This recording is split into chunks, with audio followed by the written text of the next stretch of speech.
What if I told you that you could expand your profit margin by simply nurturing the unique communication strengths of each individual on your team? I'd like to introduce our speaker this morning, Hilary Blair. Human connection. We crave it. Many of us are starved for it, and yet we do the oddest things to block it. Today in the world, though, we need more emotion than we used to. Becky Halstead, one of our retired generals, she was saying that her leadership skills rose greatly when she started realizing she needed to let emotion into her conversation and not stay monotone.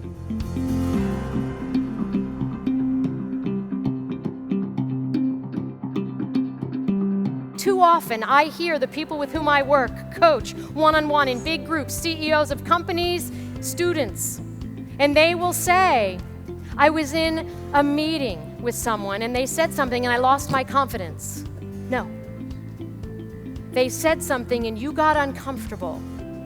And let's be aware of that, because that's a much smaller hill to climb than reclaiming your confidence. Say, I feel confident. I feel confident. Nice, that sounded good.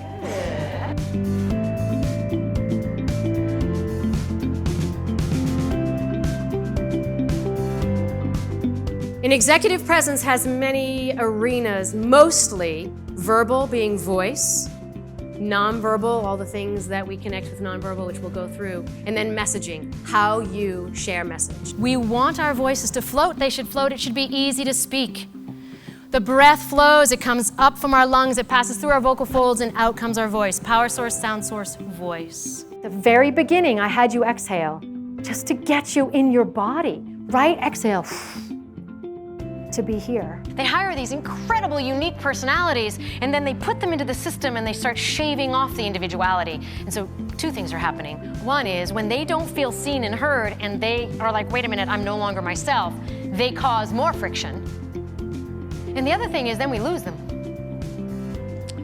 So how do they just go, I'm not myself, I'm just gonna leave, right? So if we wanna retain our really cool people and we wanna understand that I'm hiring these people with all these differences, how do I work through the concept of friction? How do I stay present when it gets bumpy? What we say is that we're here to make it easier, more efficient, and more fun.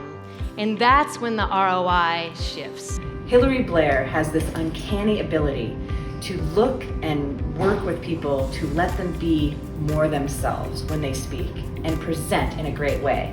One of the highlights of a training with Hilary is the energy that she brings, but she also brings kind of the acceptance and the love, your own self-acceptance, your own self-love. She makes an environment so that it's possible. We create employee engagement with individuals being seen and valued for their unique contributions and qualities. That's the competitive advantage our clients need. How do you still get heard without giving away your power, without diminishing your power? It's like balance. Minute, nuanced things to adjust in order to stay balanced are the same with presence. So if you find yourself disappearing for a moment, going into the files in your brain to answer something, and you're not present anymore, no beating up of self. You simply want to go, oh, I'm back now. There's executive presence, there's leadership presence, stage presence, all those presences we talked about. With leadership presence, the idea is that I am in relationship with you. Whether you are one person, whether you're my whole team, whether you're my whole company, whatever it might be, as a leader, I'm connecting and I am available and present for you. So you work with leaders to improve their communication, to improve their culture, because when people show up authentically, they have better performance and they have less stress. With most of the soft skills, our intention almost doesn't matter. What matters is how it comes across, how it's received. So if you're like, well, that's not what I meant, so what? It's how we heard it. How about you? Anybody had that happen where you are trying to communicate something that matters a great deal to you and your communication goes awry? Best intentions? Gone awry. That's who this is for.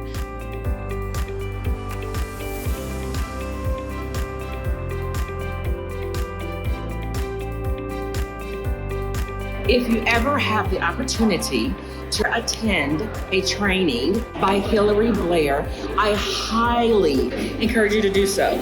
You're doing yourself a favor. In the theater, we have a really great tool called an archetype. And we all know archetypes from the performance world. It's what creates the characters in our stories. They are tools to figure out what role we have in the shared story of humanity.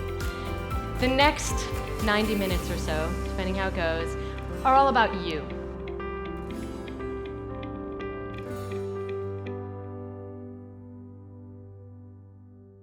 You can have a hand in a pocket, but we're a bunch of women. So look it, here we go, I'm gonna put my hand in my pocket. It's good, right there, awesome. Way to go. I don't even have one on this side, right? It's not even there.